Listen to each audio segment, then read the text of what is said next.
What's going on, football fans? It's me, J.R. Clark, back again with another pound for pound ATL live. Uh, as you can see right this minute, I am not joined by my co-host. We had a miscommunication.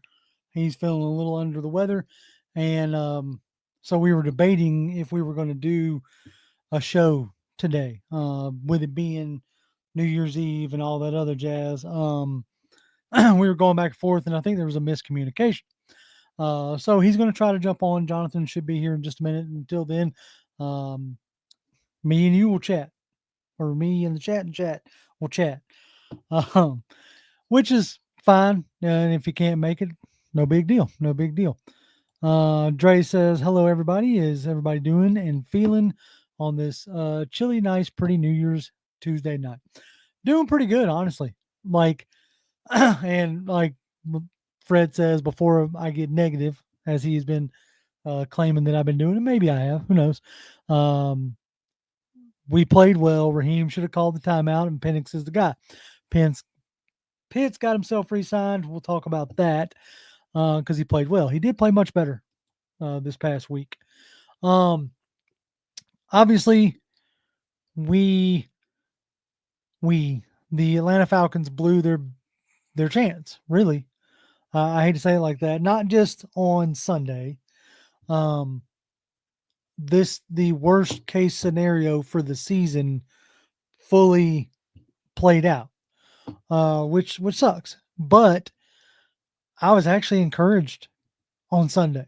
Like, I put out a post on X well before Sunday came, and the post said, and I think a lot of people took it the wrong way, and maybe because here as of late I've been more down, so to speak, more annoyed, and I've been letting it kind of come through.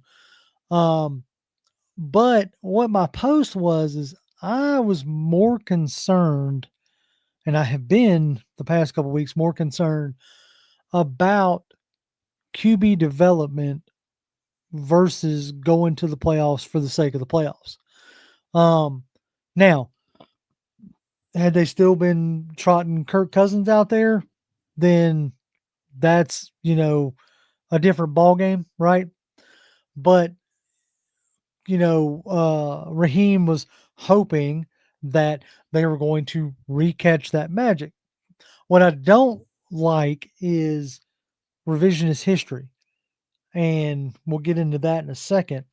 But going back to my post, if Penix is going to be your guy in the future, and he looks like he has the at least arm talent to do so, the calmness in pocket to do so, at least through 2 games, I am more concerned about his development than I am necessarily going to the playoffs and getting bounced. Nick, Jonathan should be here in just a few minutes. We had a little bit of a miscommunication earlier today. He's not 100%, so I think he thought we were going to postpone the show either for later this week or do one next week. But like I said, we had a little bit of miscommunication, so he's going to join us here in a few minutes. So if Penix is going to be your guy for the future, then the playoffs, like trying to get into the playoffs, that's fine and dandy. That's extra games, that's extra reps. But this year shouldn't necessarily be your focus. Not now. Maybe had we had, hindsight's 2020, had we had full knowledge of what was going to happen this year, obviously you wouldn't have signed Kirk Cousins. You would have just drafted Michael Penix and spent that money on the defense. And so we can go back and bemoan that all day long, but remind yourselves, I encourage you to remind yourselves that during the month of October, nobody was talking about Penix. We were all swag surfing.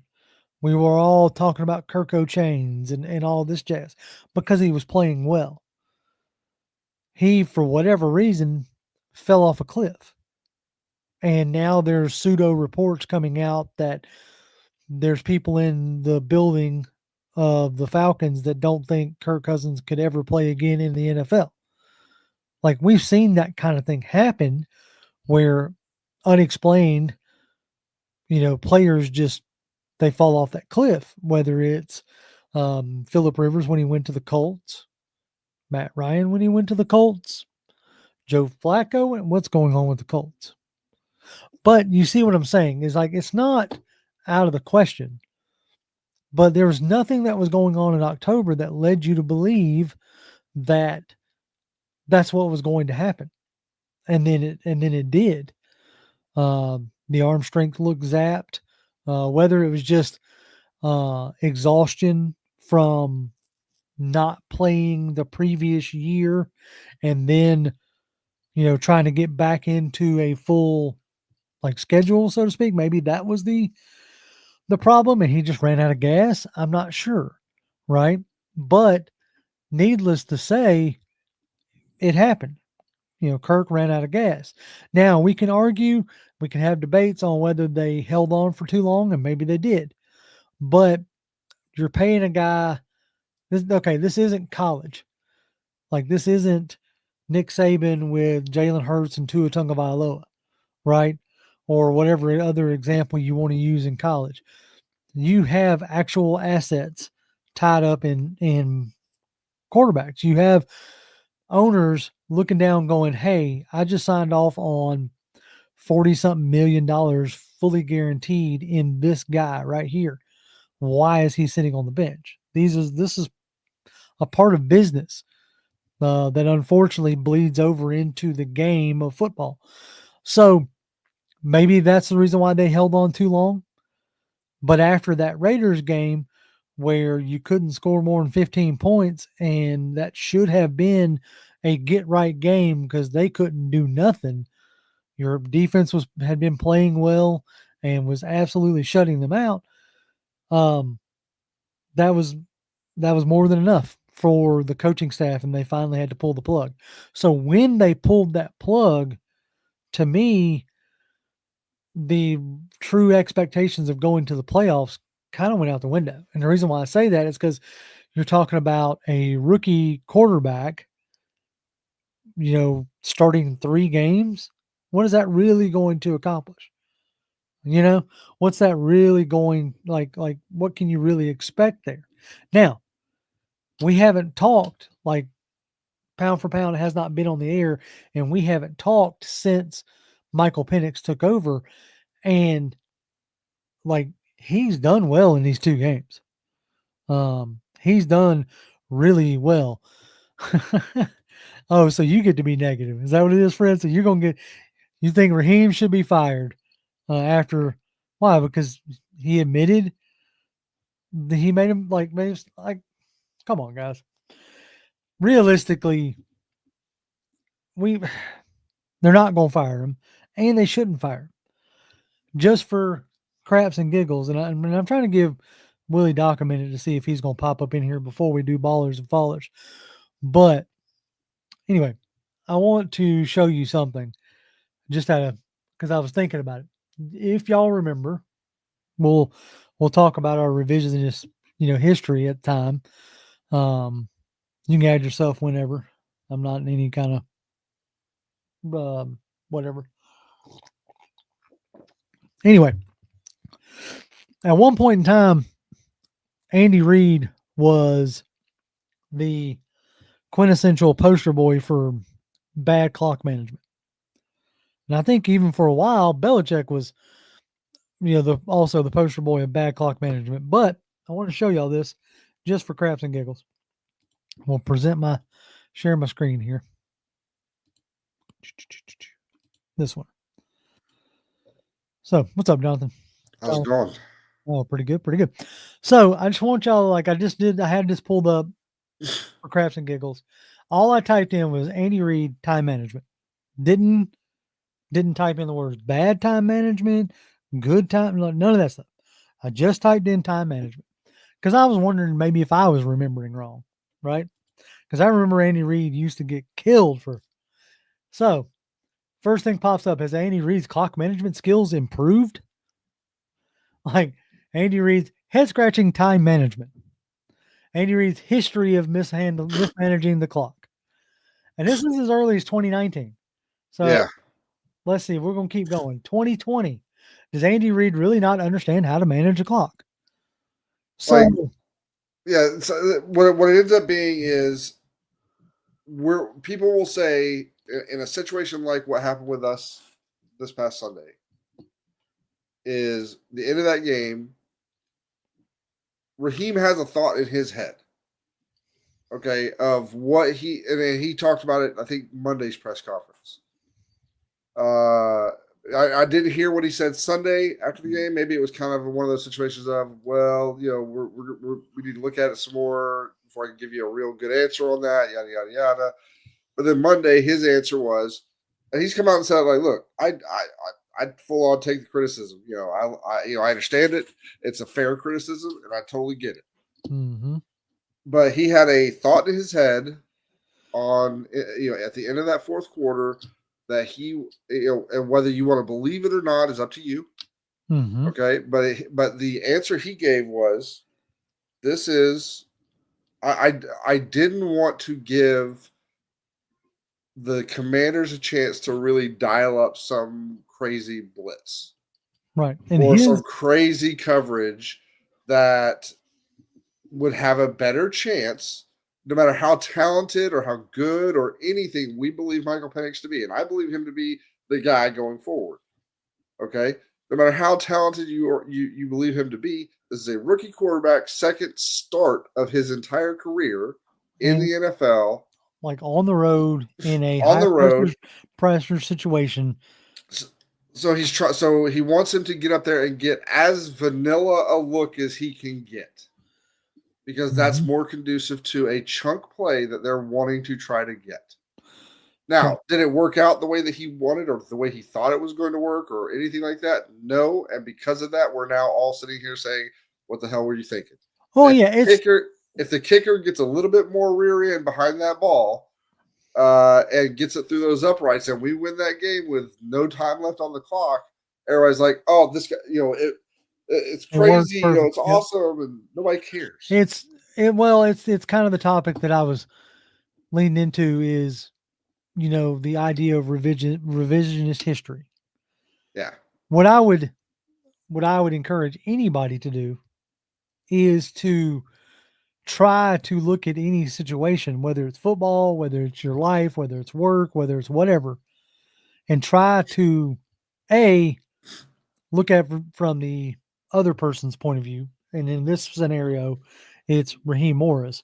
Try to put yourself in their shoes, in their, from their, but also try to apply some logic to it. Whether you like the decision or not, like, let's go all the way back. As I said a minute ago before you got on, Jonathan, unfortunately, the way things worked out this season is almost the absolute worst case scenario. And what I mean by that is you go all the way back, you look at how the Arthur Smith tenure ended. It ended with floundering at the quarterback position. So the decisions made to fire Arthur Smith, which everybody was, yay, good choice, right? Yep. Like that, the media, fan base, most everybody is, hey, awesome choice to fire Arthur Smith. And then almost like via mandate from high ups, it goes to, hey, you have to fix this quarterback situation. That's your mandate, number one. Okay. That was even in a way confirmed in Raheem's, like, one of his first press conferences. If it wasn't for quarterback play, I wouldn't be here. Okay. So regardless of whatever you think, that had to have been high on, like, bullet point, PowerPoint presentation of me trying to get the job. Bullet point number one, fix quarterback situation. So what do? They go out and get, now if we're looking at this logically, they go out and get the best quarterback that they could get their hands on, which is Kirk Cousins. in this particular scenario. Now, you can argue that Russell Wilson has played better. That's debatable. He has a better defense to bolster him. We can pretty much say that Justin Fields wasn't the answer, because he wasn't the answer even in Pittsburgh, enough to where they went to Russell Wilson even though they were undefeated. So you can say that wasn't the answer. So out of your main choices, Kirk Cousins was your most experienced, your most accomplished, arguably your best choice. They go out and give him a league market deal. It was just so you know, you're muted still. They give him a league average deal. 4 years, $45 million a year. Now, that really boils down to a 2-year deal, which we found out later on. A 2-year deal at $45 million a year. That's perfectly suitable for a starting quarterback in the NFL in the year 2024. Yep. Like, I'm not even mad at the money. Not even mad. Now, if you want to believe them that they didn't fall in love with Michael Penix until later in the process, okay, let's just Occam's razor, simplest answer. Okay, we'll just keep it at that, right? So they go into the draft process loving Michael Penix and thinking to themselves, knowing maybe at that point, this is the part we have to guess at. I'm going to use, this is not logic. I'm going to use a little hyperbole here. Maybe at that point, they finally did get a real good look at Cousins' medical, and we're a little more concerned than they would have been. That's a big maybe. We're just even going to put that to the side. Logically, I'll put that to the side. But they absolutely fall in love with Penix. They know they got an out in 2 years. They have no problem with letting this guy sit and wait. The Jordan Love model, the Patrick Mahomes model. So they got no problem with that. So they draft Penix. You cannot convince me that they didn't also want to draft a first-round edge rusher. No, they wanted to go. They tried to get back into the first round. That's what I'm saying. Tried to. Yeah. So they weren't willing to sell the farm. Okay. And I have since stopped making my jokes about Latu and Turner and Verse, even though Verse and Fisk look amazing out there in LA. Braden Fisk was a guy that I really wanted. Yeah. Really wanted. So let's just say, okay. So you know that, hey, if Kirk just plays average, we should be doing pretty good, be in contention. Yeah. And we were until he fell off. For the first 9 weeks of the season. Like, okay, you want to take away the very first week, maybe even the first couple weeks, but like the Philadelphia game, which was week 2. Week 2. He leads that game-winning drive at the end.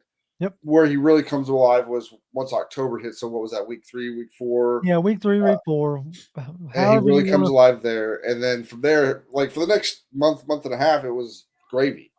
Everybody's like, like I said, we were swag surfing, we were Kirko chains, we were, Uncle Kirk, like everything, right? Everything was roses, right? Nobody was talking about Penix. Nobody cared, right? Because we were killing it, absolutely killing it. And then the chinks in the armor started. And that, in my opinion, was the Dallas game. You had that game. You dominated Dallas from word go. Yep. Like from word go. This is with Dak Prescott in there. You dominated Dallas all the way through. Offensively, defensively, they couldn't do nothing. Then Cooper Rush comes in when Dak goes out. He starts carving up the defense a little bit. You didn't get no threat. There was no threat there. But you could not close out the game on offense. Yep. And that's when, I don't know if y'all remember, but that's when my antenna started going up. Is in a game where you were absolutely dominating the whole thing, you got to that fourth quarter and you couldn't close it out on offense. And I Yeah. said, I was like, okay, maybe this is an anomaly. Yeah. I'll leave it at that. Maybe it's an anomaly. It was not an anomaly. No. That was the kink. That was the fault in the crack in the armor. That was the fault line before the earthquake. Yeah. And then, it went downhill from there. Basically, you had, bad showings against the one. I'm trying to think of the games in order from that point. Obviously, you lost to the Saints. I'd have Yeah. to look up the full schedule, but then you go to Denver, and that's when it was bad to me. Yeah, he's talking about the Chargers game. Like you go to Denver right before the bye, and we all chalked it up to the defense. Well, if you go back and look, it was the offense was unable to punch things in. We saw that with the Chargers game. The Seattle game was that way. You go into the bye week, and for all the people who want to fire Raheem Morris goes into the bye week and does some major self scouting, especially for as far as his defense is concerned. Yeah. And since they come out of the bye, the defense has been on a tear, Yep. like defensively. Yep. And but No, that was like I had no qualms whatsoever. You say, okay, they gave up 30 points, but that was in overtime, right? So they gave up 24 in regulation. You give up 24 to an offense that's led by what we assume is going to be the at bare minimum the offensive rookie of the year. I would Uh, imagine, yeah. you know, in that scenario, Jaden Daniels, that offense is really, really good. And it's probably going to only get better as they add more to it over the next couple of years. But that offense is really good, and the fact that we kept him to 24 in regulation, and we actually, yes, I think he ended up rushing for 120 something yards. A big chunk of that came in like the third, like the second half of that game. And we gave him life with that penalty on the sack on third down. If D'Angelo Malone doesn't push that guy a little bit down the field, or they don't see it or whatever, and that goes to fourth down and they kick it, does that game end differently? Who knows? Right. And that's this game, right? So from the Denver game, you come out and you lose to the Chargers. Yep. And to me, that's when it was like, and I kind of agree there. I don't know about benching at halftime at the Chargers game, but um, I think they wanted. You can call this whatever you want to call it, whether it's loyalty, whether it was just professional respect. They wanted Kirk to play against Minnesota. They wanted him. They didn't want to bench him in that game or for that game. But you can definitely tell that obviously after the Raiders game, because look, flukiness aside, our defense after the bye gave up 17, 42, but there was a lot of short field type stuff in that one. But 17, 9, 7, and 30.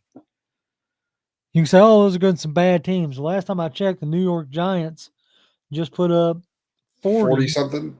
on the Colts, 45 on the Colts, You who got a pretty have, who they got a pretty good defense. that's what I'm saying. They got a pretty decent defense. So, again, like I said before, there are times that y'all can miss me with, oh, it's just the Giants, right? Yeah. Well, that's in the week leading up to the game on Sunday, I was watching some various things, and I think this was PFF, Pro Football Focus, Yeah. the Florio, and it was like he was talking about like how they always talk about the NFL and there's no cupcakes. It's like, well, we actually have cupcakes, and the New York Giants is a cupcake team or whatever. And you look at last week with the Raiders They came out and a week after losing to us, they go and who did they beat? Well, they beat the They beat Aints this week. they beat the Uh, Aints this past week. and then you had the Giants beating the Colts. Like any team, any day of any Sunday or Monday or Thursday or whatever, any team in the NFL can doesn't mean they will, but they can beat you if you don't play your game like you're supposed to. Right. I mean, and that's why I'm not like theoretically, like, yes, the thumbnail says maybe next year, because then you can call me negative if you want to, and that's fine. But theoretically, I it would take a miracle, and like Fred's here, is it me, JR? But I have a funny feeling the Saints are beating the Bucs, and we make the playoffs. That's what you got to pray and hope, and then you got to pray and hope that you beat the Carolina Panthers, who have been playing better. Okay, so with that being said, are we out of it? No, not mathematically, but more than realistically, we're out of it. And so, and that's where we are currently in the season is fine with me, right? Here's one. I guess we might as well go ahead and put it out. I've been waiting on Willie Doc, but he must be busy, and we're almost 30 minutes into this thing. So, that's when we get into the ballers and fallers, right? Baller that I have for this game is Michael Penix. And yes, you could give it to Bijan Robinson. Obviously, you could give it to Judon Ebiketie and who. If I was going to give it to somebody, it might be Ebiketie. I think he had 2 sacks. Yeah. So, but for his second start in the NFL, to go on a road in a playoff atmosphere. I don't know if y'all saw the tweet, but that was the most watched Sunday night football game I know of, at least this year. If not, in the past decade. It had almost 20 million viewers. Yep.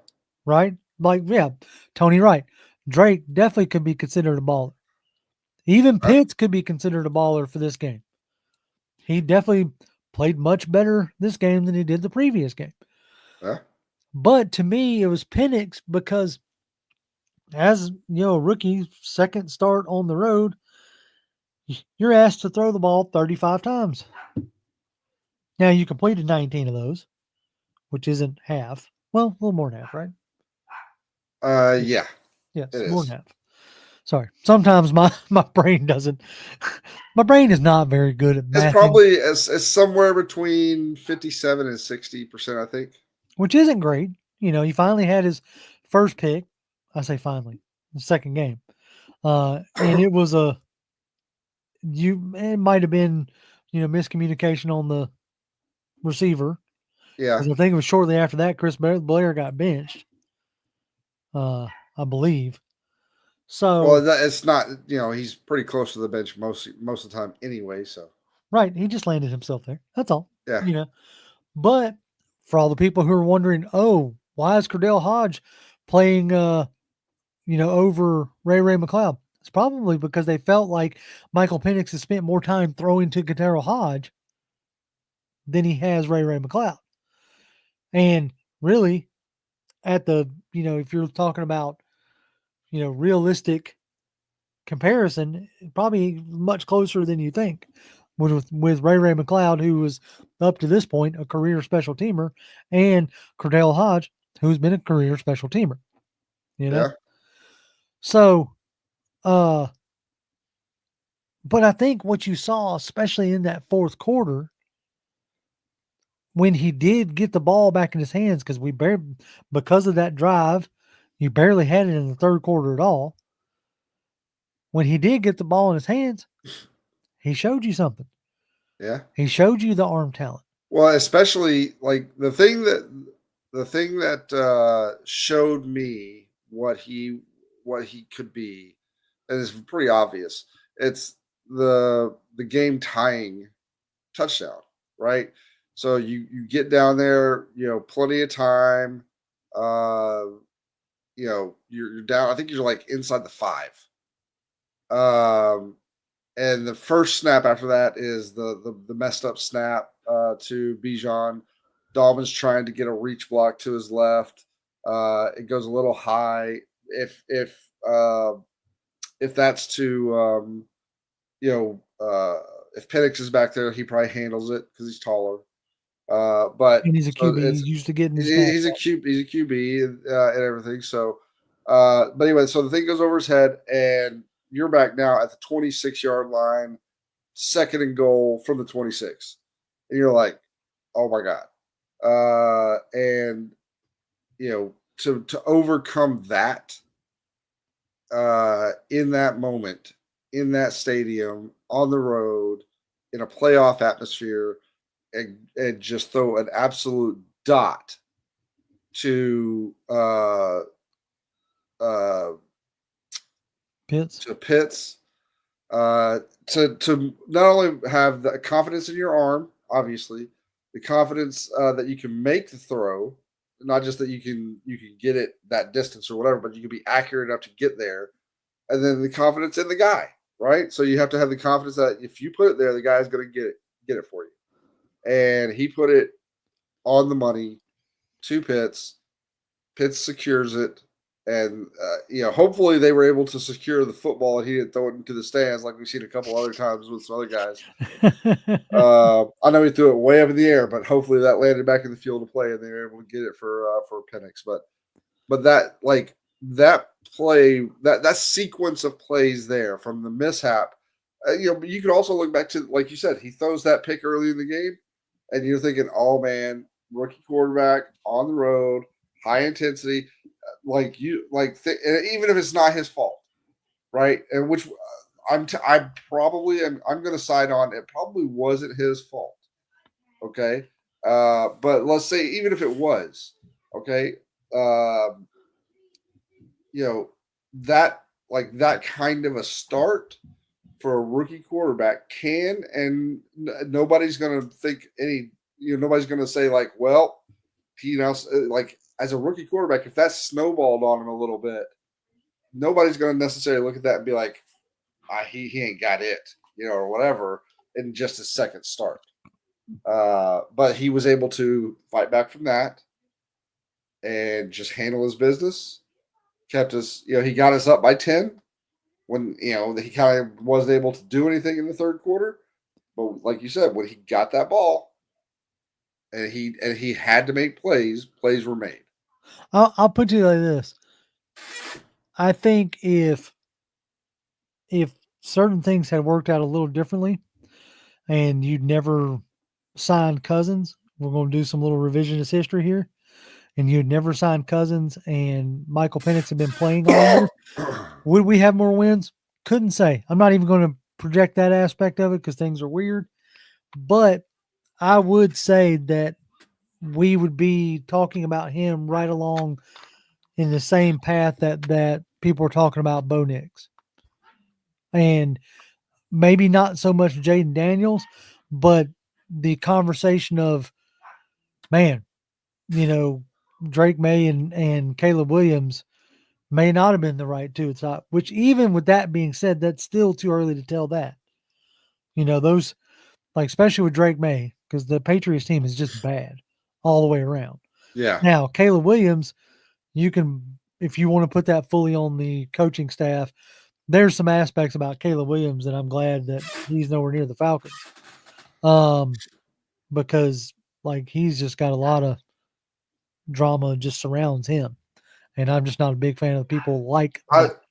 I'm going to say, I was at my brother's this past weekend. I think that's where I actually caught my cold or whatever it is that I had. Brother. Oh. Yeah.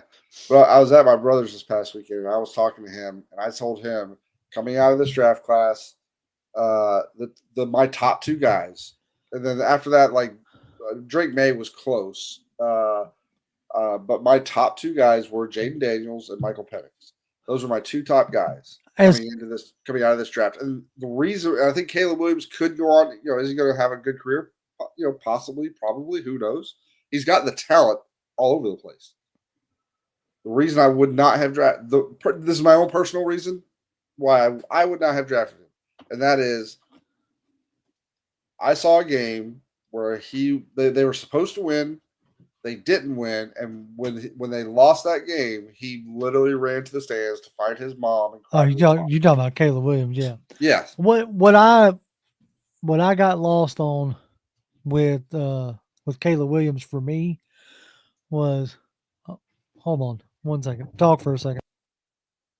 Yeah. So like the when it comes to Caleb Williams, like I don't care if you want to paint your fingernails. I don't care if you want to do all this other Well, stuff. that But be a leader on the team. And when things don't go the way you think they're supposed to go, don't go crying to your mom. there Like is okay. There is. I understand why you do it, and I understand he's a Mhm. kid still. Oh, sure. I get Whatever. all of those arguments, but at the end of the day, I need my guy to have more fortitude so that he can be the one that other people come to when they don't, when they can't hold it together. I need him to be able to. Right. For me, where I kind of lost it with Caleb Williams was there was some report about like him having every advantage possible. And they were talking about it as a very positive light. Like, he was groomed from beginning to be a quarterback. Best schools, all that kind of stuff. Um, sports psychologist or sports therapist from like high school and all that. And I'm like, okay, cool. All right, whatever. You know, uh, and then it was one of the championship games. He had written, F Utah on his fingernails. Oh yeah. And then you go out and have a horrid performance. And then it reminded me a lot of the post Super Bowl Cam Newton, which for a while soured me on Cam Newton quite a bit. Now, since he's gotten out of the league, some of his stuff is like I've changed a little bit in my opinion on Cam. He's done a little bit to change his Yeah. like personality, or at least the Still, perception around him. still wears funny hats, but Yeah, it's yeah. fine, whatever. Like it's funny hats. It doesn't, that's whatever. I can't say nothing about hats. I mean, Yeah. currently sitting beside me, I have a hat with steampunk glasses on it. There you go. So, can't say nothing about hats. But it was like if you're going to go out there with, F Utah on your fingernails and you're going to play like crap, well, then now you're going to have to sit and eat that criticism. So one of the reasons why you don't hear me personally talk a lot of crap, because I know that I'm not good at taking it.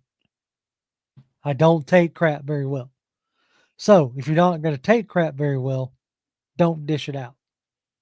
Like that's always been what's told to me, right?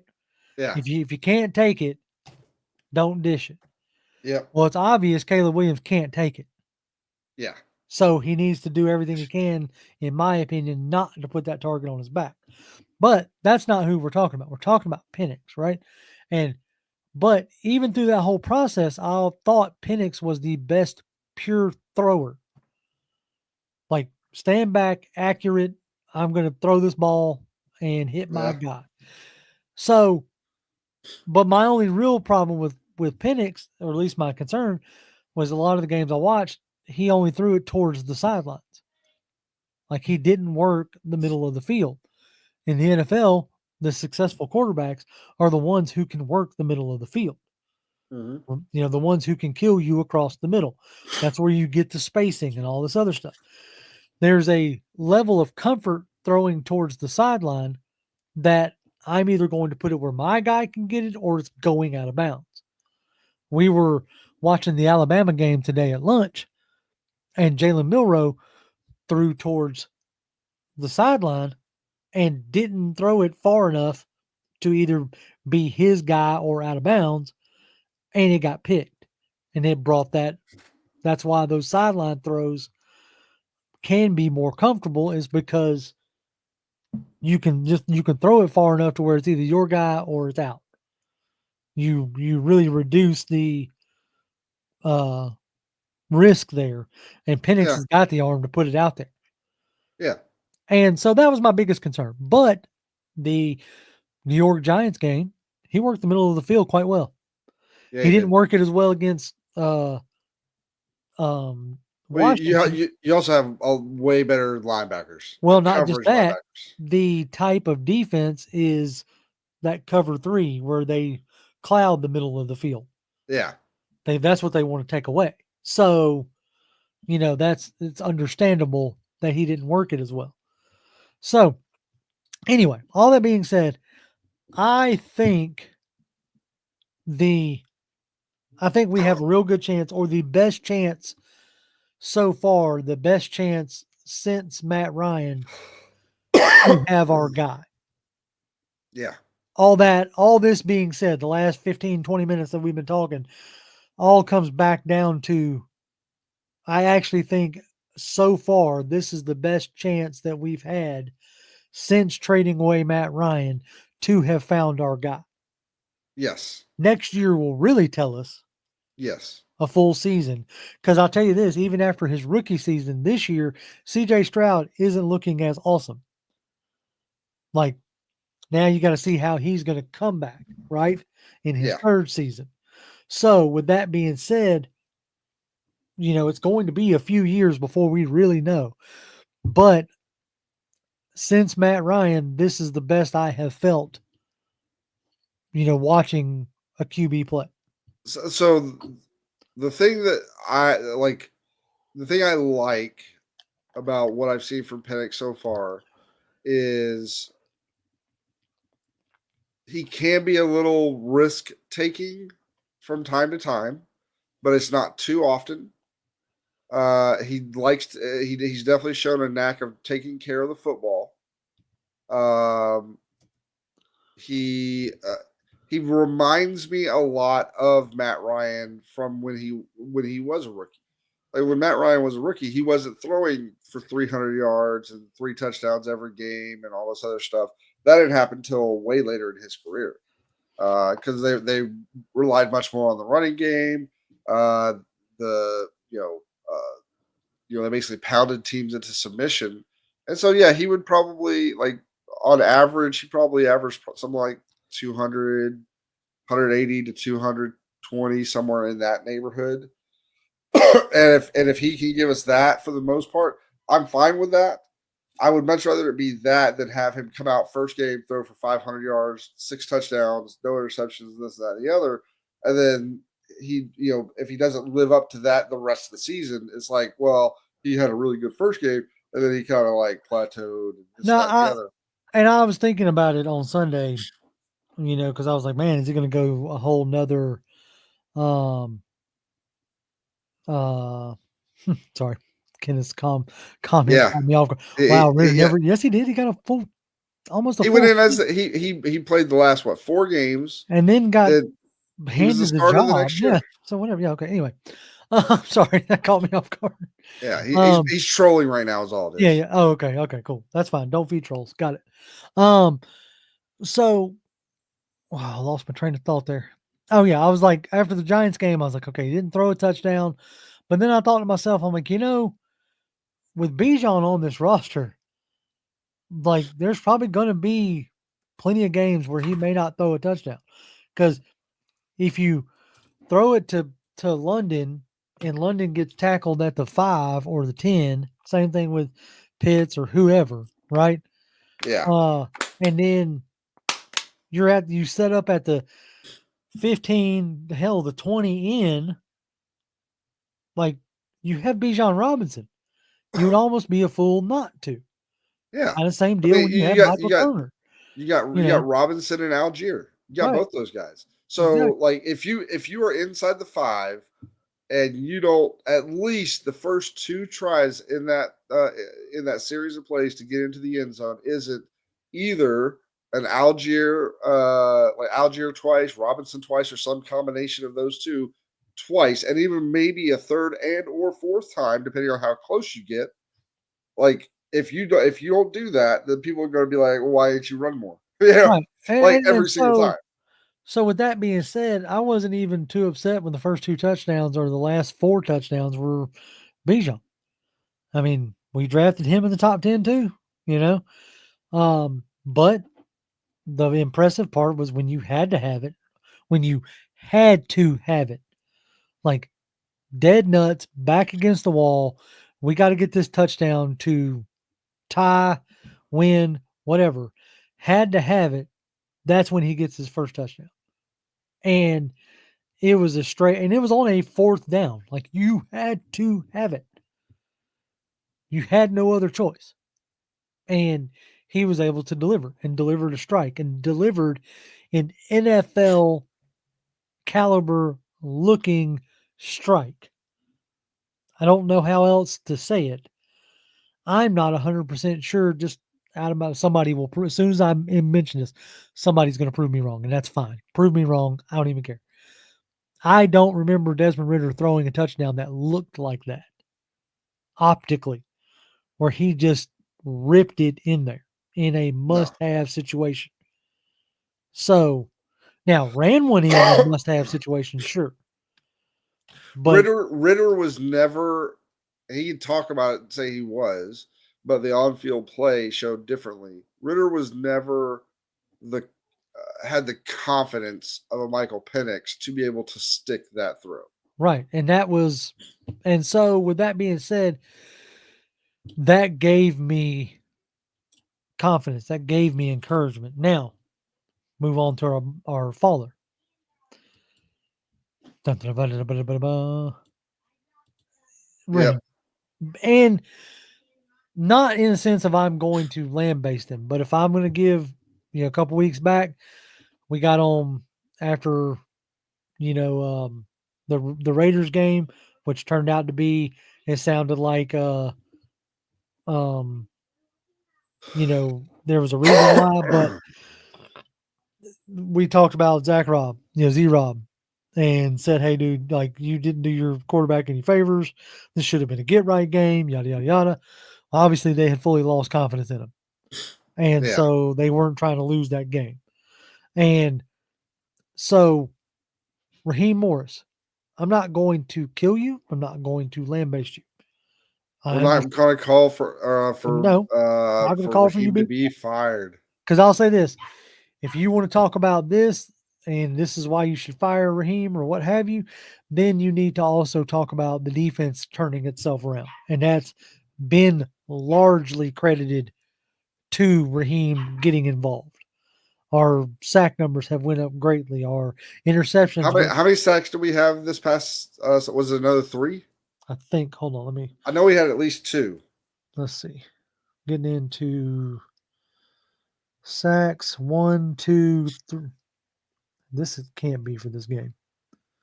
I did not remember there being 1, 2, 3, 4, 5 sacks in this game. And if that's Jaden Daniels. Yeah, and that was Onyemata, Ebiketie, J.D. Bertrand, and Matthew Judon. Oh, they didn't give because I know he ran out of bounds early, and Bates was right there on him. I thought they maybe would have given it to Bates. But either way, all that being said, like the defense has turned it around since the bye, and that has been credited to Raheem Morris getting more involved. And so, with that being said, clock management is not always the head coach's strong suit. We talked about that earlier.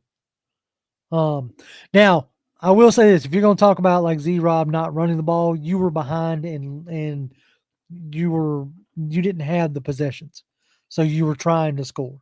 Unfortunately, in the second half of the game, it didn't dictate the game. The game didn't work out that way. That's going to happen. Well, the Commanders took the air out of the ball. Right, they took the air out of the ball. It was what it was. So, with that being said, there are some things that Raheem Morris is going to have to clean up in the offseason. I hope and pray that he hires a guy to be a clock management guy for him. Because if I'm not mistaken, That's what Raheem Morris did. Not Raheem, Andy Reid did when after a year or two in Kansas City, because I remember there being a big deal about it, because we ended up not too long after that. Was it either Dan Quinn that hired Bob Sutton or something like that? I remember. I don't remember the guy's And name, he but I and he was remember him supposed to be doing like the something like clock management guy. So Raheem's obviously not afraid to add to the coaching staff. Just look at the offensive side of the ball. So I'm hoping he either makes that hire for, as somebody to be a clock management person, or like gives that job to somebody, right? that. If because longtime defensive coordinator, his exclamation, whether it was BS or not, whether it was, hey, I've had a day to come up with some kind of explanation to hopefully appease y'all or not, still makes sense. It's not exactly what you want, because I'm not even talking about the fourth quarter. I'm also talking about at the end of the first half. You're driving the ball, you end up settling for a field goal. And like they made this play, and I said it as soon as it happened. I was like, all right, timeout. And I remember going, timeout. What are we Yeah. doing? Where's the timeout? You ran off like 10 seconds or so, 15 seconds even. And this is something that Raheem is just going to have to adjust to. Yeah. There ain't a His thought process was we want to get to the end of the half with the ball. They right. didn't quite make it. They had like 2 seconds left. They kicked it off.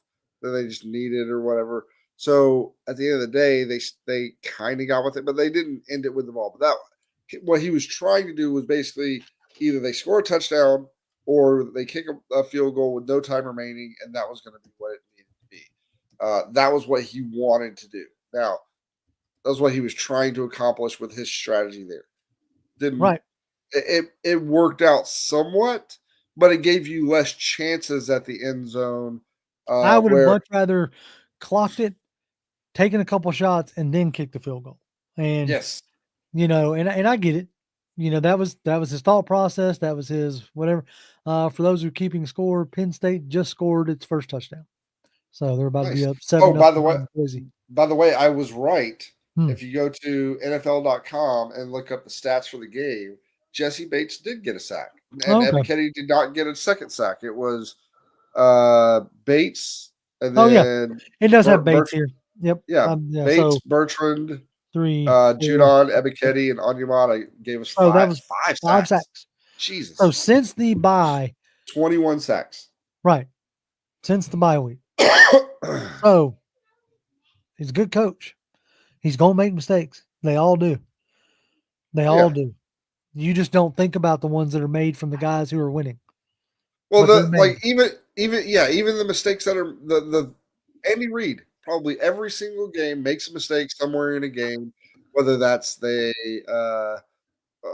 don't take a timeout when they're supposed to, maybe take a timeout when they shouldn't.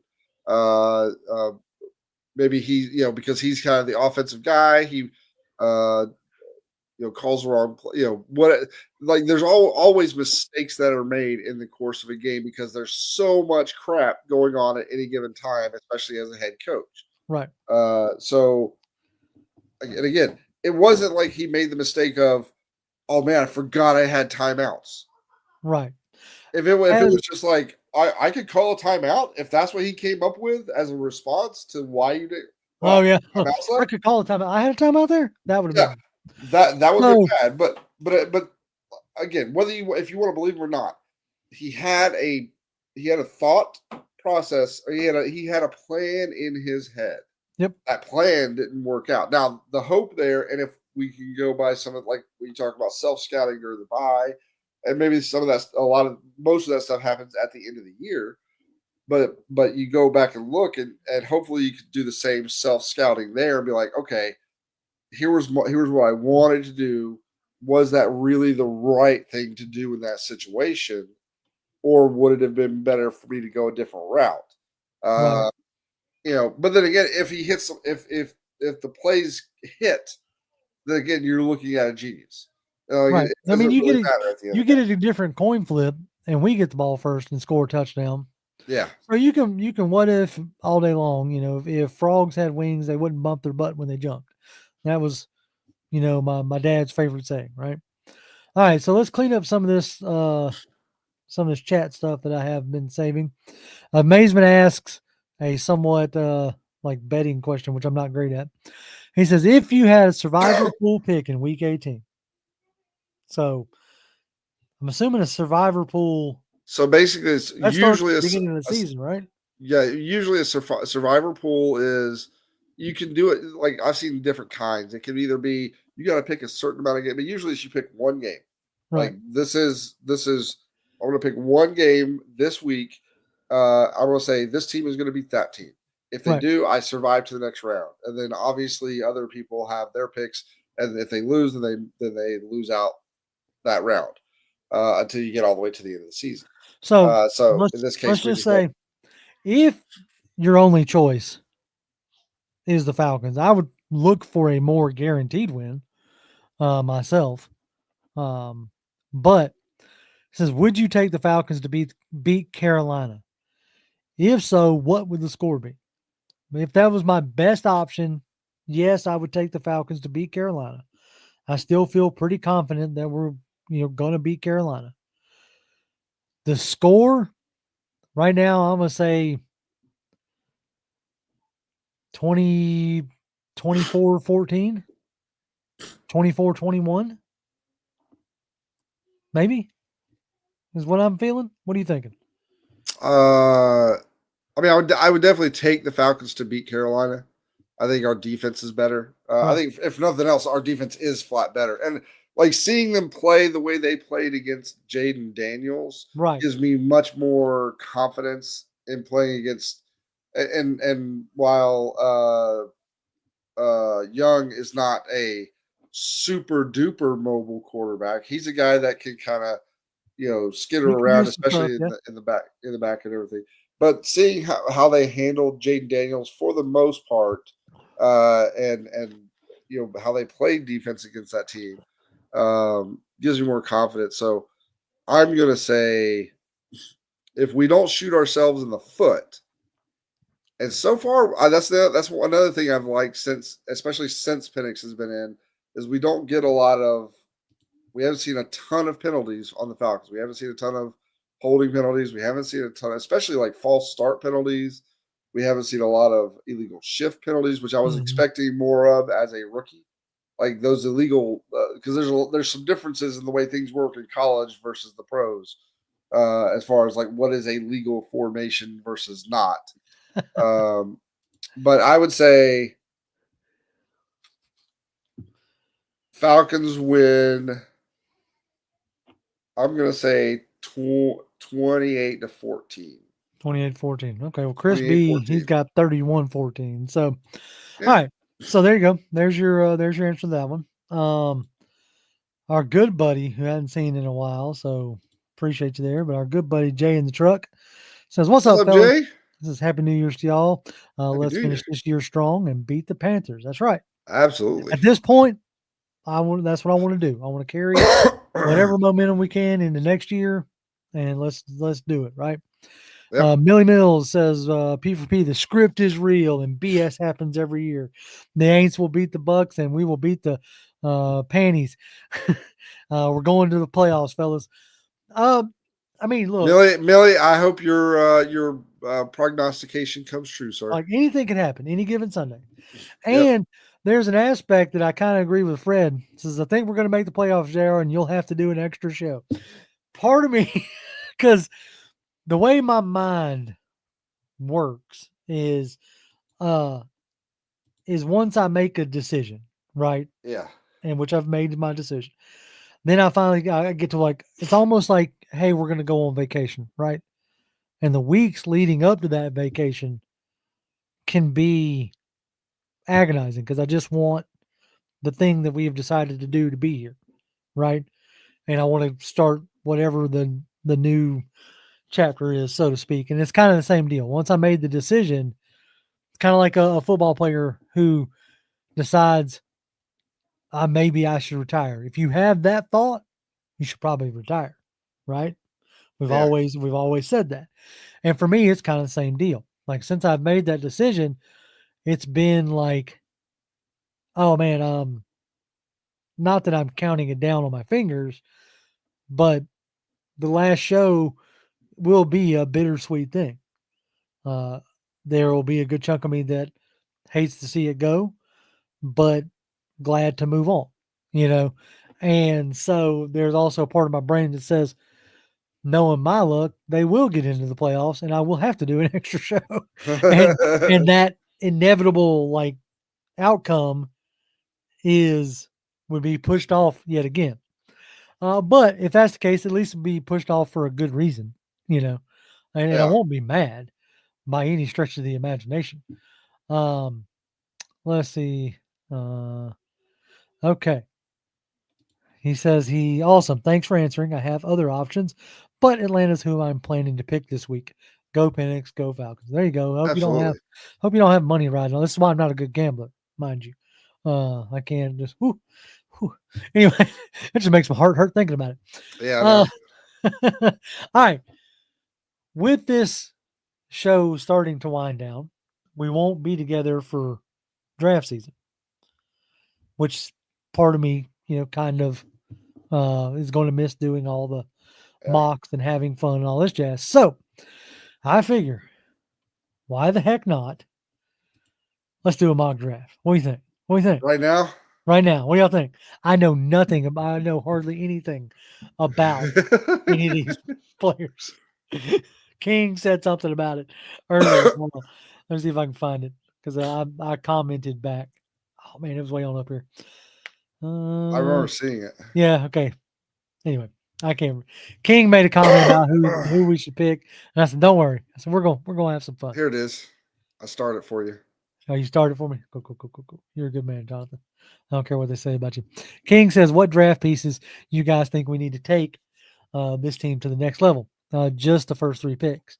All right, so that's what we're gonna do. We ain't got a 3rd round pick because of Judon.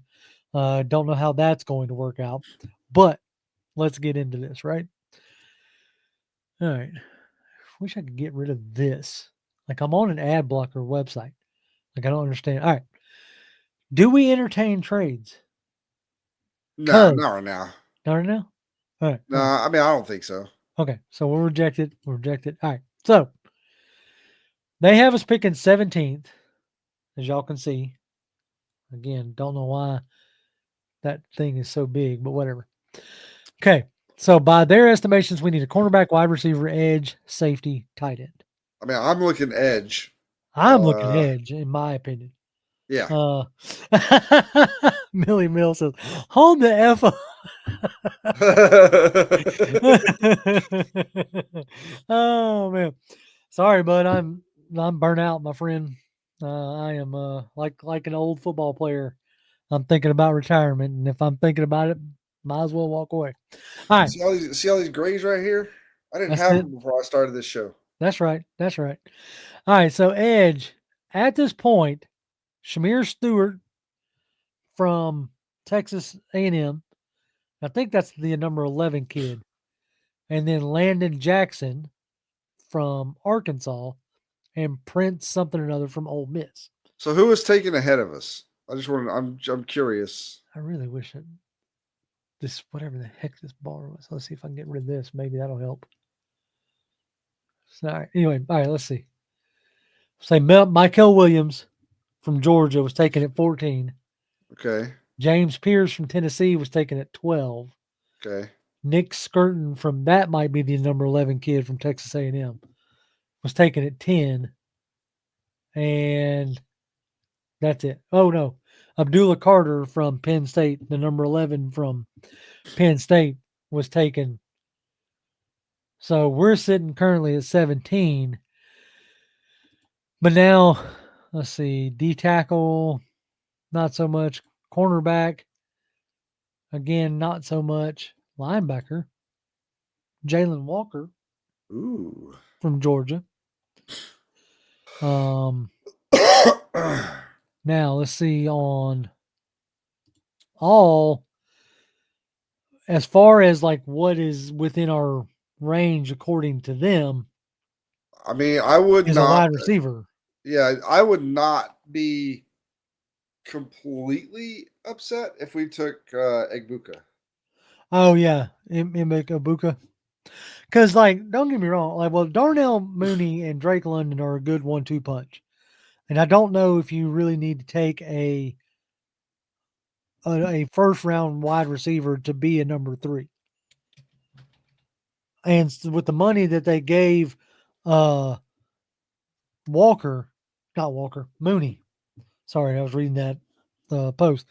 With the money they gave Mooney, they're planning on him to be number 1, number 2. So I don't think wide receiver Probably not. is it in the first round. So I think like Jalen Walker, we need another linebacker, especially if T1000 can't stay healthy.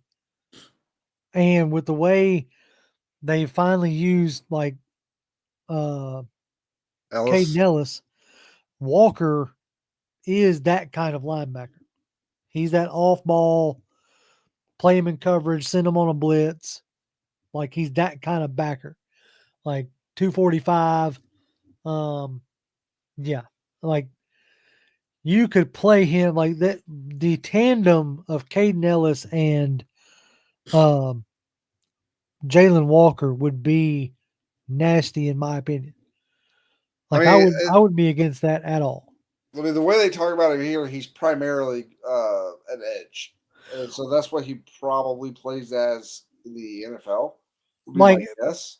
put it to you like this: where Caden Ellis is a linebacker that you can. Jalen Walker would be a better version of what they asked Lorenzo Carter to do. Yeah. Okay. You see what I'm saying? Like, I even sent out a thing. I asked a guy who I'm pretty confident in. I was like, "What is Lorenzo Carter's role on this team?" Like, and he was like, "Dude, I don't know. I don't know. Like, I don't understand why they keep dropping him out there." But I think Jalen Walker could be a better version of Lorenzo Carter. So I'm willing to take him in the first myself. I'm fine with it. All right. That's one thing you can never have too much of, and it's pass rush. That's right. Because somebody was talking about like, nope, not Millie. It was Chris B. Says we still have Braylon Trice. Hopefully he's covered. True, but right now you don't know what you have really in Braylon Trice. And like Jonathan said, you never have uh, too many edge rushers. Let's see. King says, can we check the DBs? Yes, we can check the DBs. DBs. The highest one is a kid from Eastern Carolina. I don't know much about him, and neither does Pro Football Network. At least not yet. Then you have a kid from Notre Dame, Benjamin Morrison, and then it kind of drops off after that. So I think for value, it's either this kid who at 291, that's a big edge. We already got that. We got that in Zach Harrison. And that Landon Jackson, I know, is a big edge too, and you might be reaching for Prince in the first. So I think for our best, I think um Iron Mike, we're only doing draft talk because we got 2 more shows to do. Okay. Yep. And I didn't want to leave y'all with nothing. But yes. All right, so let's do Jalen Walker. Hit the right button, Joe. Bam.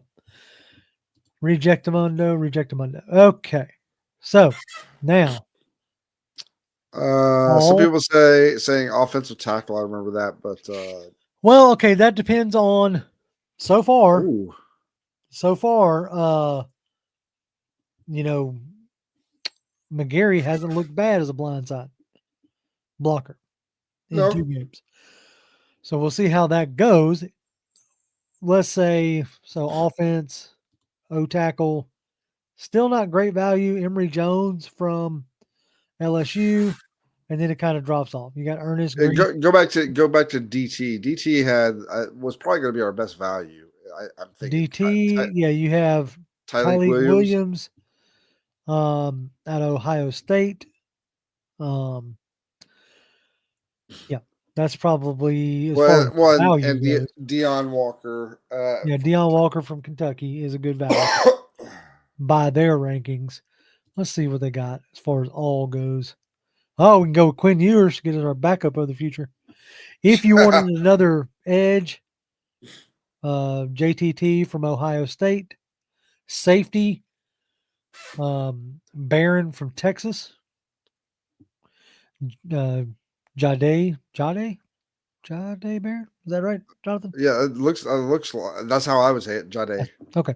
So Jade Barron, let's see if we have a report on Jade. He has emerged as the top prospect in the class with his production highlights and his versatility. So if you don't want to bring back Justin Simmons, which outside of the pick from early in the season from Mahomes, like Simmons has kind of been. There are times that I've forgotten he's on the team.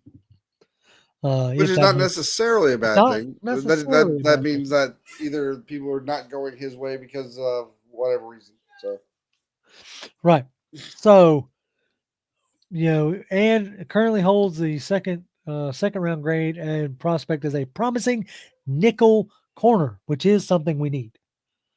Like, people have been eating D. Alford alive this year.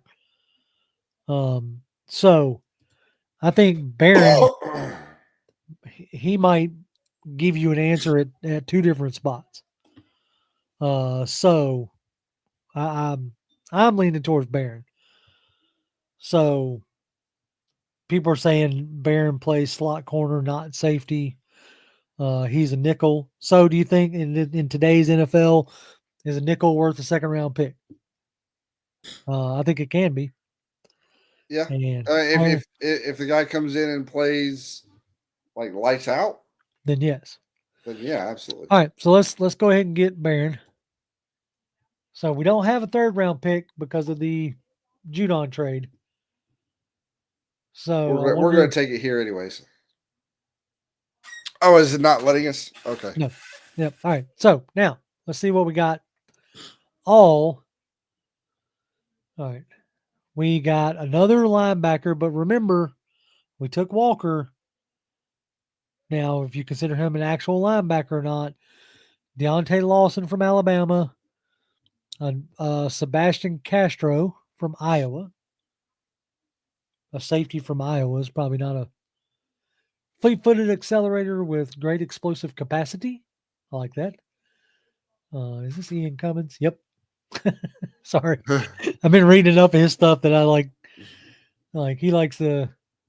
Anyway, energized mover who employs fast strides, stellar short area freedom across phases, below average proportional length, which can impact his disruption radius, lack of length, doesn't quite have elite initial explosive capacity.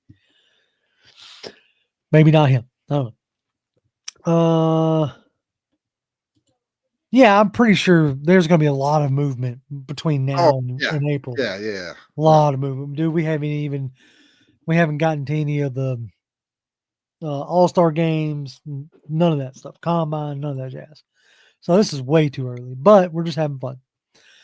According to how you feeling about Matthew Bergeron's second year? He's been fine. He's been okay. He's not the second coming of Lindstrom or anything. Not yet, anyway. Maybe, All right, so check wide receivers, yeah. Oh, wide receivers? We need to check wide receivers? Yeah, see if we can maybe get a third a better number 3. Yeah. Caden, kid out of Maryland. I don't know any of these now. Jimmy Horn. I do know that one out of Colorado. But that's not good value, 115 to 151. Or 118 rather. So maybe not so much wide receiver. Tight end? Let's see. RJ Maryland from SMU. Benjamin Yursek from Georgia. Dude, I'll take a tight end out of Iowa all day long. Or even Oscar Delp at 156. That seems a little low. I think, I would take either Oscar Delp. Let's see what they say about Delp. Oh, yeah. I think he'll end up being higher than that, in my opinion. Prather. Is there a Prather? Who was that? Yeah, Was that a wide I saw receiver? one a minute ago. It might have been wide receiver. It was Caden Prather. All right. Well, 6'3", 210. Good size. That is a good size. So, our well-informed buddy Chris is saying Prather, he would run to the podium. So maybe we take Prather. I mean, because honestly, what they're asking tight ends to do in this draft, and plus, unless you do what I want them to do, which would be, honestly, y'all may like lose your minds when I say this, but realistically, I would love for them to move both Tyler Algier and Kyle Pitts this offseason and recap some like pretty hardy and draft. I honestly, I'd be okay with Pitts. I mean, I'm not one of those people who's like, oh, he's dude's a super bust or anything like that. No. I think honestly, a change of scenery might do him real well. Yep, there's that, but I just think this may not be the right system for him. Right, looking at the production of the tight ends in a Sean McVay system, yeah, and systems that have come out of Sean McVay's, I don't know if that tight end is exactly what would necessarily, if somebody would be willing to give us a 3rd round pick for Pitts. I know everybody's going to want at first. That's not realistic. Not with the production he's put up. But if we were able to recoup Fred Butts, okay, show's over. But anyway, if you were able to recoup a 4th or better pick, especially like conditional, because like he's in a 1-year rental, right? You have your 5th year option. So if you're like, oh, we'll give it to you for a 4th that becomes a 3rd if you re-sign it, kind of thing, or touchdowns or whatever, and you trade him to somebody like a KC because they're going to need somebody to replace Travis Kelce, right? I think that would be beneficial for both parties. And then with Tyler Algier, as much as I love Tyler Algier, and I really do. I love Tyler Algier. I love having that 1-2 punch. Bijan has shown you this year that Tyler Algier is just you're not going to re-sign him. You're not. You need him to come in.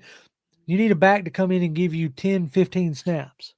Well, if we do trade Algier, which I'm not even sure, would we trade him or is he a free agent? I'd have to look, honestly. He was a 5th round pick. This is his 3rd season or 4th season. He had 1,000 yards. Third. So he's got 1,000-yard season, and then we drafted Bijan. So this is Bijan's 2nd. That would make a Tyler's 3rd. So we have 1 more year of control. So if we do trade him, just for God's sake, do not trade him in this division. No. Do not. I do not want to face that guy twice a year. Oh, give me Cam Sketabo from Arizona State. Just because that would be fun. Or, Sketabo. Yeah, Sketabo. But anyway, if you you want to maximize what you got, whatever, right? You look at you look at what Bijan has done, what he's given you. He is your featured back, flat out. And there's no reason for him not to be. He laid out Bobby Wagner on a blitz pickup. Like, there's no reason to, he's Saquon Barkley 2.0. Like, he's, he's that guy. And so, with that being he's just got to get that. They even talked about it during the game. He's like, the kind of the last thing that he needs right now to really, for everybody to look at him in that same vein as Saquon is that either making that last guy miss or getting better downfield blocking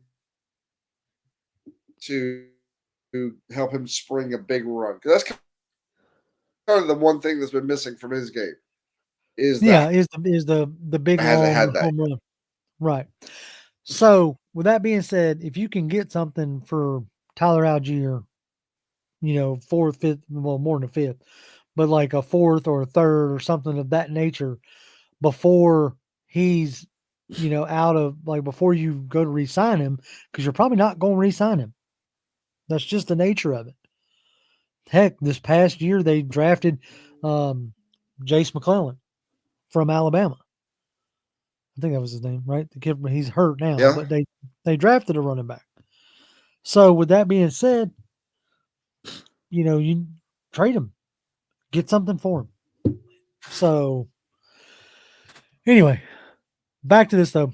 This seems like a good Caden Prather or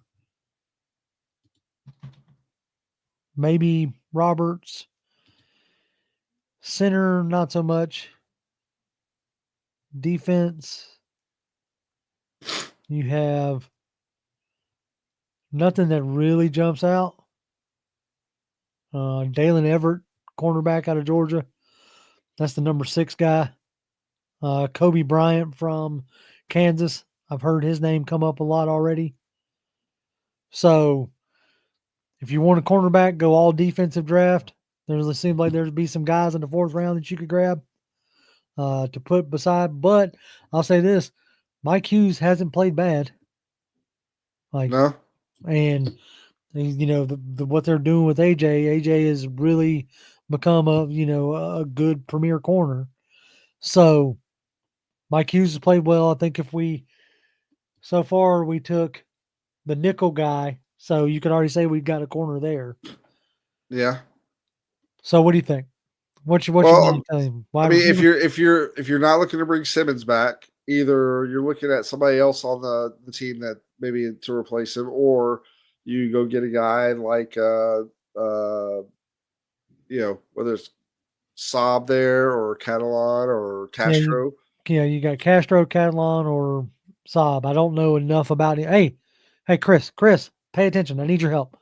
Jeffrey Bassa out of Oregon. Is he any good, Chris? If you're still here, if you're still hanging around, Chris.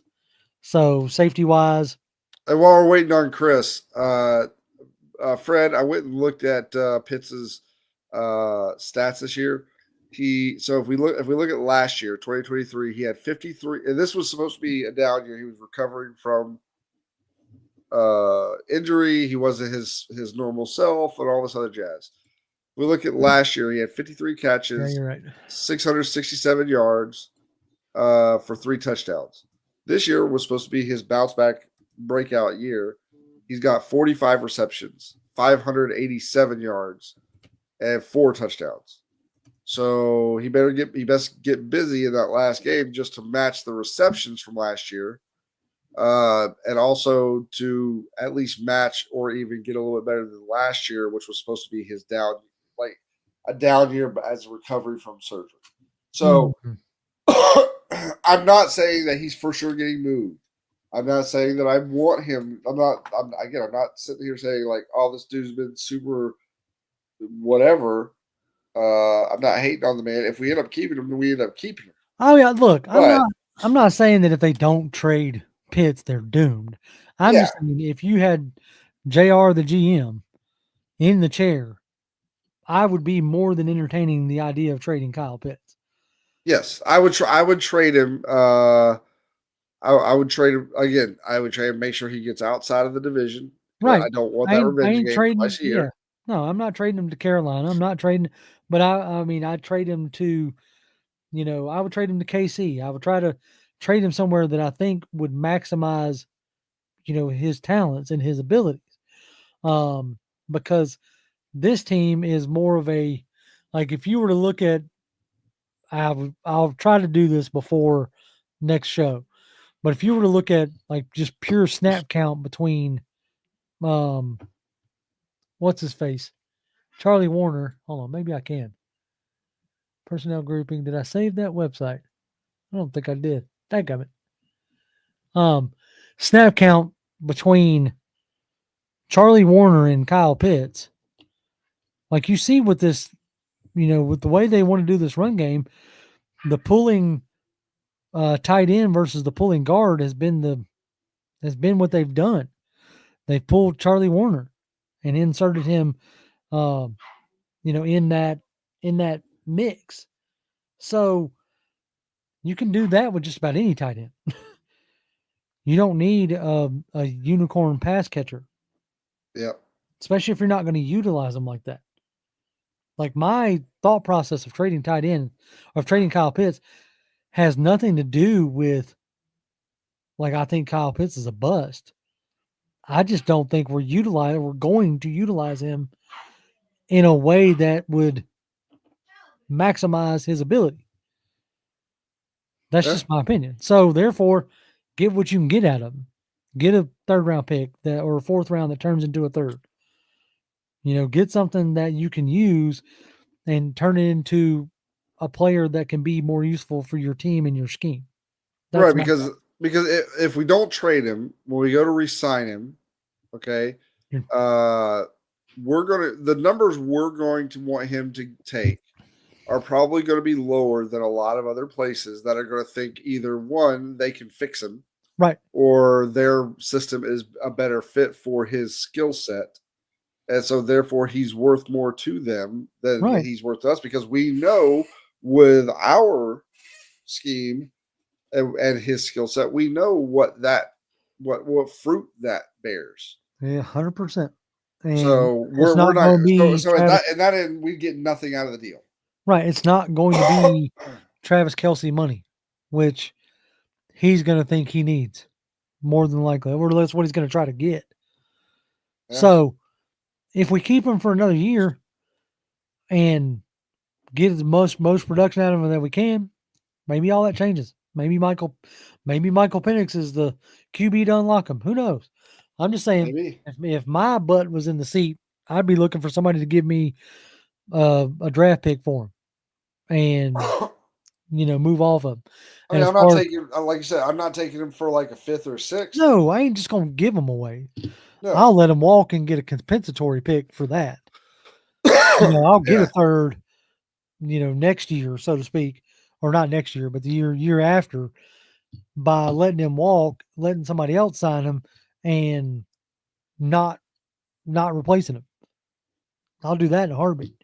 But if somebody's willing to give me a fourth to a third or a third to a second, then yeah, I'm taking that all day long, and shaking his hand and telling him I hope you I hope things work out for you.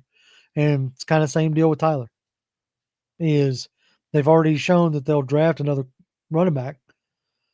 Now their tune may change after now having both Tyler and what's his face Bijan for a year.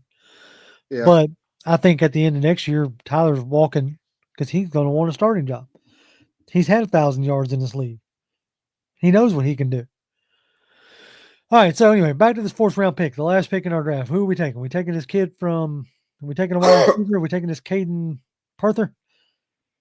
I'd take I would take Prather because I just want a another like a third option out there. Another option. All right, let's do that. So because right now when we're talking like three receiving threats out there right now, the main guys are Drake, Pitts, Mooney. Yes, there is Rob, but then it becomes Drake, Mooney, and whoever this pick is, and then you likely have Werner in as blocking and as a guy who leaks out every now and again as a safety valve or something like that. Right. So there's our first. Maybe we'll do another mock next week. Having our position set potentially at that point. So maybe we do a final mock, but we go with Jalen Walker as our first round pick to pair with to replace Lorenzo Carter. One dog to replace another. Yep. And then we get Jade Barron from Texas. And Caden Prather. You talking about Keith? You talking about McGarry, like Caleb McGarry? Right now, I don't think you would not bring him back. Yeah, he's done okay this year. He's been perfectly fine this year. I haven't had any real, like maybe on occasion some speed rusher like gets him on the wrong foot or something like that. But that hasn't been like a major, like it wasn't anything like what we've seen the last couple of years. Right. Right. It looks like whatever he did, whatever progress he made in the off season really helped him a lot with his pass protection. Right. King says, we make the playoffs and win the Super Bowl. I'm assuming you think, do you guys continue pound for pound? I will go off with a high note. We'll, Yep. We'll ride off into the sunset at that right point. off to as champions. Pull a Manning or an Elway. That's right. Or something. That's right. Right off into the sunset as champions. And yep. Nah, like I said, I'm done. I've been doing this now for 8 years. This is my 8th season doing this, and I'm just kind of burnt out. It's no more complicated than that. I'm still a fan of football, as I currently have the Penn State game on a TV right in front of me. I'm still a Falcons fan, has a ridiculous amount of hats behind me. Yeah. It's just, yeah, I don't. I went to the Giants game too, by the way. I know. That was awesome. Right. I'm just done with the bickering and arguing part of it. I'm done with the debating part of it. And that's the biggest thing is I don't. Let's see what's. Who knows? It may be a thing where I get into the off season and we come up on the season. I get all pumped again, and like I'm not going to delete the channel. Yeah. Like, and I'm not saying that I'm never going to come back, but I'm not saying I'm planning on it. And I'm not going to promise anything, but like one of the most fun things that we've done that we do with this channel for me personally has always been the round, like the draft streams. Right. I'm not going to sit here and tell you that I might not sit here and fire up a stream come draft time and be like, hey, if y'all want to come and hang out and chat while we see whether or not the Falcons are going to screw up this draft, come and hang out. I might do that. Who knows? And so, like I said, it's just, yeah, it's been a long time for me.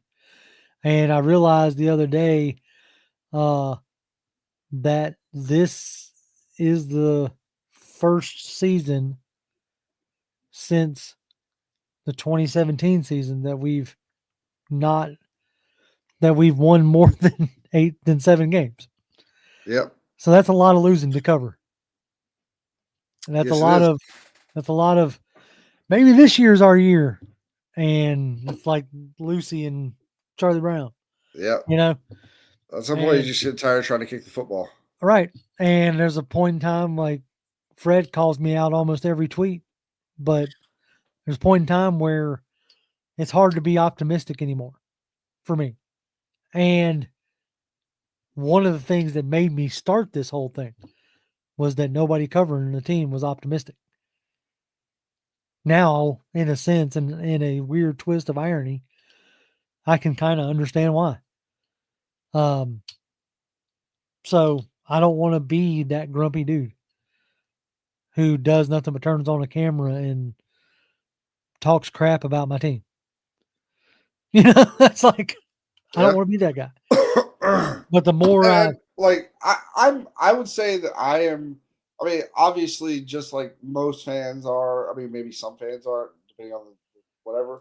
But like, when it comes to like the beginning of the season, I'm always optimistic, super optimistic. Always. And as we've seen today, like there were people literally 5 minutes after the end of that game, and maybe not even before the end of the game, like before maybe a couple minutes into overtime, there were already people out there being like, fire Raheem, fire Raheem. Yeah. My nephew was like, fire Raheem. The Eberflus was fired because he did the same thing in Chicago. I'm like, yeah, but he also had like years of ineptitude behind that as well. Right. So I am in no way, shape, or form wanting Raheem to be fired. But yeah, like and so many people like fire everybody, this, that, and the other. I'm like, so you want to be basically the NFC version of the Browns, or that's what you want to be, Jaguars, or the Jaguars. Well, the Jaguars at least I think he may have done it once, but I know the Browns done it more than one time where they hire a guy, they come in, do whatever goes on during the season, and then at the end of the season, it may not even been like their worst season ever, and they fire the guy. Yep. And then they bring in a new guy. They fire. It's like I want to say they went like at least 2, maybe even 3 seasons straight, like 3 different head coaches. Boom, boom, boom. Mm-hmm. And it's like you don't want to be the Browns. No, and that was something that no, you don't want to be. And yeah, so with that being said, I don't think that that's the answer. The answer is giving people time to enact their vision. In football, it takes more than a season. So I don't know. I wish I was more optimistic, blindly optimistic, but the longer I did this, the more I tried to gain knowledge and better understanding, so that we could present a better product, a better informed show, not just talking head style, not just, but no, like actually trying to dive into it. You see these little stack of books over here. I'm not a book person, but 1, 2, 3, 4, 5, 4 or 5 of these books are nothing but football. See, that's where you were wrong, JR. And maybe you put too much effort into it. Right, and maybe that's what it was. Tried too hard. Maybe that's what it was, and that's fine. But during that process, I then can't be as blindly optimistic as I was, because now the more knowledge you have, the more you're like, wait a minute, wait a minute, dadgummit, and the things that, I mean, you can go back and find the tweet. I put a poll out about before it ever happened about Kirk Cousins and Penix. And it was done as a sarcastic poll of not what I wanted to happen. And here we are. Not saying I'm right, because I was damn sure wrong about Arthur Smith. That was the coach I wanted. Turned out, it didn't turn out great. So, without being super drawn out, we're going to go ahead and start wrapping this show up. More than likely, last week will be our last show. Yep. But if by some miracle we're talking about a win, and we're talking about the fact that we won the division, as Fred thinks we're going to, if that's the case, then we'll keep going. As I said before, we'll go until they no longer have football to play. Yep. And at the end of the day, we appreciate all y'all. Fred, absolutely, Chris, King, Keith, Dre Murphy, Millie Mills, all y'all. Tony Wright. Agree, disagree, doesn't matter, man. Matter. It's been a joy to be a part of this community for the little time span that I was a part of it. This has made me. This has been nothing but a joy. Like this part of it, this part of like actually sitting here and talking to JR and talking to you guys on chat. Like this has been an amazing experience for me. I tried to do as well as I could. Hopefully I gave you guys some entertainment value in that time frame, but I want you guys to know that you have given me nothing but entertainment since I joined the team. So right. Millie says these Falcons YouTube screets appreciate you, PvP. Y'all definitely gave us good content and more realistic views on things at times, especially on that Julio trade. Yeah, I mean, hey, at the end of the day, that's what we tried to do. Is we tried to be optimistic, and we tried to be realistic, and tried to be the best that we could be. Fred says sometimes knowledge is better. It can take, isn't better. It can take your love away. Sometimes there's an old statement. Ignorance is bliss. It's that way for a reason. Let's see. Chris says, oh, that's not Chris. This is Chris. He says, breaking out the Lucky P for P hat and the Mariota jersey for the last game. There you go, brother. You'll always have that Mariota jersey. I don't care what anybody says.